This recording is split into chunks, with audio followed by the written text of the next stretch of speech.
ನನಗೆ ಯಾವಾಗ love marriage ಆಗ್ಯಾನ ಅವಾಗಿನಿಂದ ಟಾರ್ಚರ್ ರೀ. ಬೇರೆ ಹುಡುಗಿರ ಹಿಂದೆ ರೀ, ಅಫೇರೇ ರೀ. ಅವರೆಲ್ಲ ಮ್ಯಾರೇಜ್ ಆಗಿದ್ದು ಗೊತ್ತಿರಲಿಲ್ಲ ರೀ ಅವರಿಗೆಲ್ಲ. ಆಯಿತು ನನ್ನ ಮಗಳಿಗೆ ಮಾಡ್ಕೊ, ನೀ ಮ್ಯಾರೇಜ್ ಆಗು ಅಂತ ಅವರು ಒಪ್ಕೊಂಡಾರ್ರಿ. ನನ್ನ ಜೊತೆ ಚೆನ್ನಾಗಿಲ್ಲ ರೀ. ಅವನು 7 ವರ್ಷ ಆಯಿತು ಮ್ಯಾರೇಜ್ ಆದಾಗಿನಿಂದ ಇದೇ ಇದೆ ರೀ.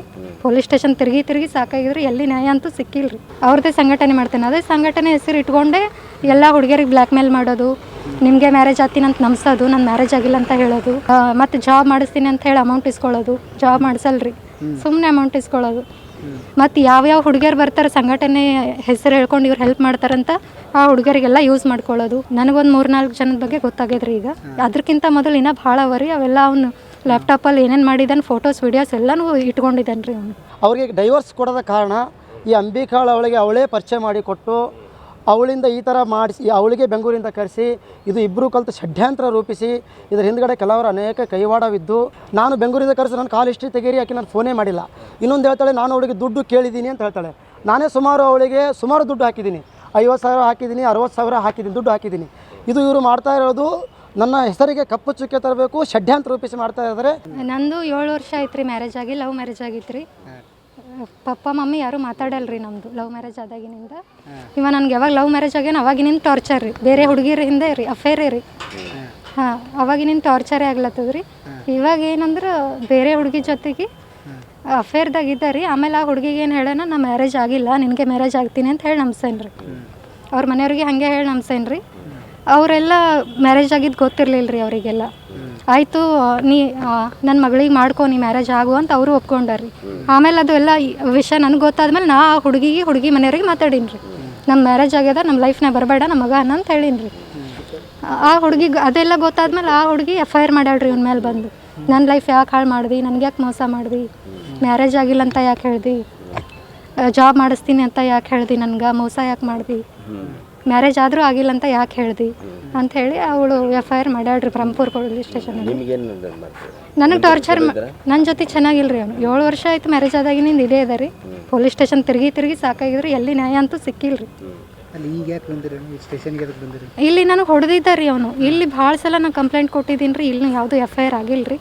ನಿನ್ನೆ ಬಂದು ನಾನು ಸೂಸೈಡ್ ಮಾಡ್ಕೋತೀನಿ ಅಂದಿದ್ದಕ್ಕೆ ಏನೋ ಮಾಡ್ಕೋತೀನಿ ಅಂದ್ರೆ ಮಾಡ್ಕೊಲಿಲ್ಲ ರೀ. ಅದನ್ನು ನೈಟ್ 10:00 ಮನೆಗೆ ಹೋಗೀನಿ ರೀ, 11 ಕುಂತು.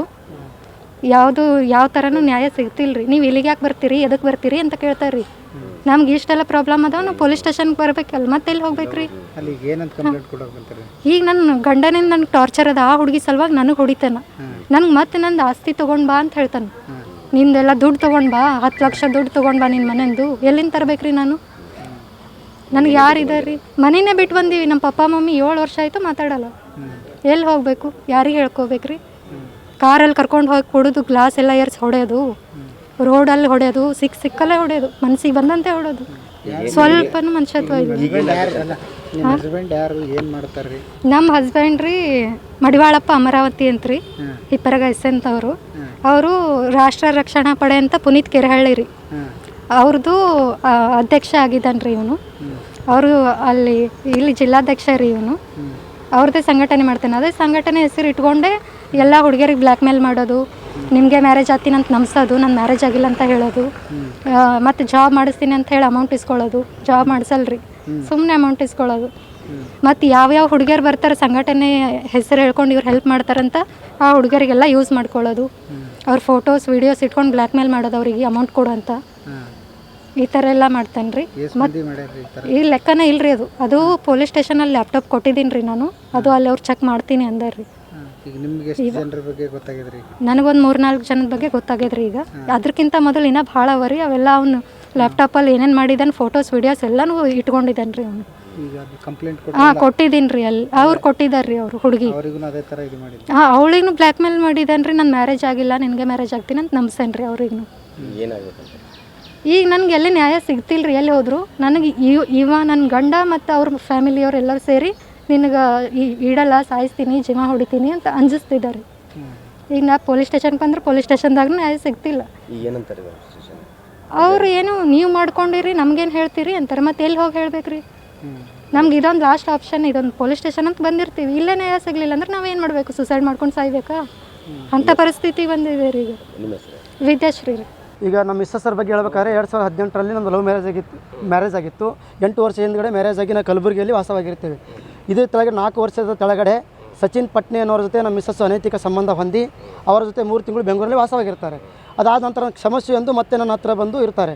ಅವರಿಗೆ ಡೈವರ್ಸ್ ಕೊಡೋದ ಕಾರಣ ಈ ಅಂಬಿಕಾಳು ಅವಳಿಗೆ ಅವಳೇ ಪರಿಚಯ ಮಾಡಿಕೊಟ್ಟು ಅವಳಿಂದ ಈ ಥರ ಮಾಡಿಸಿ ಅವಳಿಗೆ ಬೆಂಗಳೂರಿಂದ ಕರೆಸಿ ಇದು ಇಬ್ಬರು ಕಲಿತು ಷಡ್ಯಂತ್ರ ರೂಪಿಸಿ ಇದರ ಹಿಂದ್ಗಡೆ ಕೆಲವರು ಅನೇಕ ಕೈವಾಡವಿದ್ದು ಇದರ ವಿರುದ್ಧ ನಾನು ಇವರ ವಿರುದ್ಧ ಕ್ರೈಮ್ ಪೊಲೀಸ್ ಸ್ಟೇಷನಲ್ಲಿ ದೂರು ಕೊಡ್ತಾ ಇದ್ದೀನಿ. ಅಂಬಿಕಾ ಅವ್ರು ಹೇಳ್ತಾಳೆ ನನಗೆ ಬೆಂಗಳೂರಿಂದ ಕರೆಸಿದ್ದಾನೆ ಅಂತೇಳಿ. ನಾನು ಬೆಂಗಳೂರಿಂದ ಕರೆಸಿ ನನ್ನ ಕಾಲ್ ಹಿಸ್ಟ್ರಿ ತೆಗೀರಿ, ಯಾಕೆ ನಾನು ಫೋನೇ ಮಾಡಿಲ್ಲ. ಇನ್ನೊಂದು ಹೇಳ್ತಾಳೆ ನಾನು ಅವಳಿಗೆ ದುಡ್ಡು ಕೇಳಿದ್ದೀನಿ ಅಂತ ಹೇಳ್ತಾಳೆ.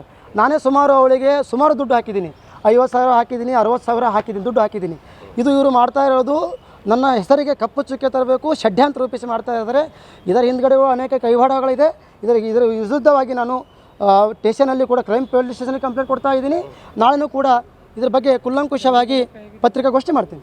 ನಮ್ಮ ಕಾರ್ಯಕ್ರಮಗಳನ್ನು ನೀವು ನೋಡ್ತಾ ಇದ್ರೆ ನಮ್ಮ ಚಾನೆಲ್ ಅನ್ನ ಸಬ್ಸ್ಕ್ರೈಬ್ ಮಾಡಿ, ಪಕ್ಕದ ಬೆಲ್ ಐಕಾನ್ ಒತ್ತಿ ನಮ್ಮನ್ನ ಬೆಂಬಲಿಸಿ. ಹಾಗೆ ನಮ್ಮ ಕಾರ್ಯಕ್ರಮಗಳನ್ನ ಲೈಕ್ ಮಾಡಿ, ಕಮೆಂಟ್ ಮಾಡಿ, ಅದನ್ನ ಬೇರೆಯವರಿಗೂ ವಾಟ್ಸ್ಆಪ್ ಮೂಲಕ ಶೇರ್ ಮಾಡಿ. ನೀವು ಹೀಗೆ ಮಾಡಿದಾಗ ನಮ್ಮ ಚಾನೆಲ್ ಇನ್ನಷ್ಟು ಮತ್ತಷ್ಟು ಜನರಿಗೆ ತಲುಪಲು ನೀವು ನಮ್ಮೊಂದಿಗೆ ಸಹಕರಿಸಿದ ಹಾಗಾಗುತ್ತೆ. ಇದು ನೀವು ಯಾವುದೇ ಖರ್ಚಿಲ್ಲದೆ ಕೆಲವೇ